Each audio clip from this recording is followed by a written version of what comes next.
Hi friends, it's Mr. Aaron, and today we're going to be reading Miss Nelson is Missing by Harry Allard and James Marshall. Miss Nelson is Missing by Harry Allard and James Marshall. The kids in room 207 were misbehaving again.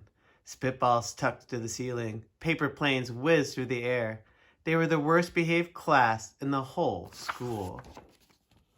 "Now settle down," said Miss Nelson in a sweet voice. But the class would not settle down. They whispered and giggled.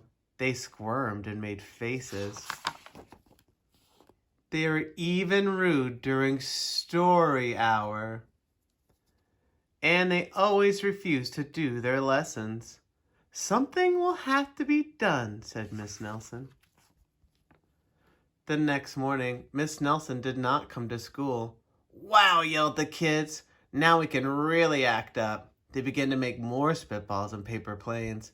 "Today, let's just be terrible," they said. "Not so fast," hissed an unpleasant voice.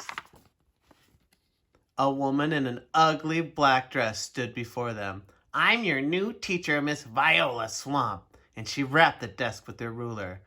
"Where is Miss Nelson?" asked the kids. "Never mind that," snapped the Swamp. "Open those arithmetic books."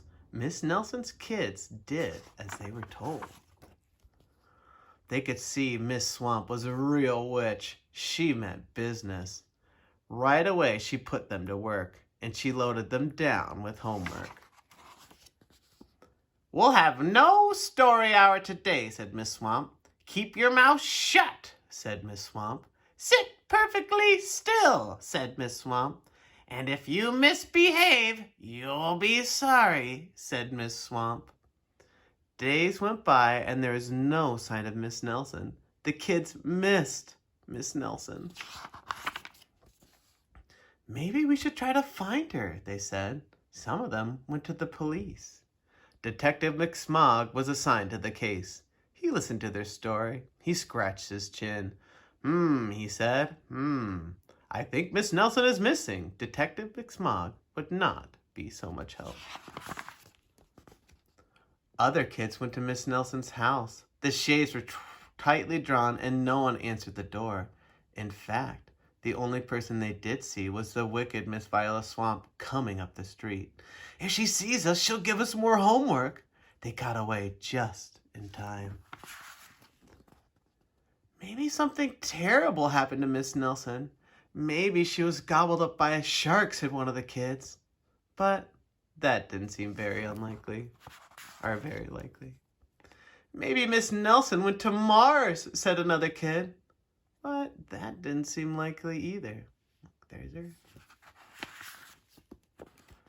"I know," exclaimed one know-it-all. "Maybe Miss Nelson's car was carried off by a swarm of angry butterflies." But that was the least likely of all. The kids in room 207 became very discouraged. It seemed that Miss Nelson was never coming back, and they would be stuck with Miss Viola Swamp forever. They heard footsteps in the hall. "Here comes the witch," they whispered. "Hello, children," said someone in a sweet voice. It was Miss Nelson. "Did you miss me?" she asked. "We certainly did," cried all the kids. "Where were you?" "That's my little secret," said Miss Nelson. "How about a story hour?" "Oh, yes," cried the kids. Miss Nelson noticed that during story hour, no one was rude or silly.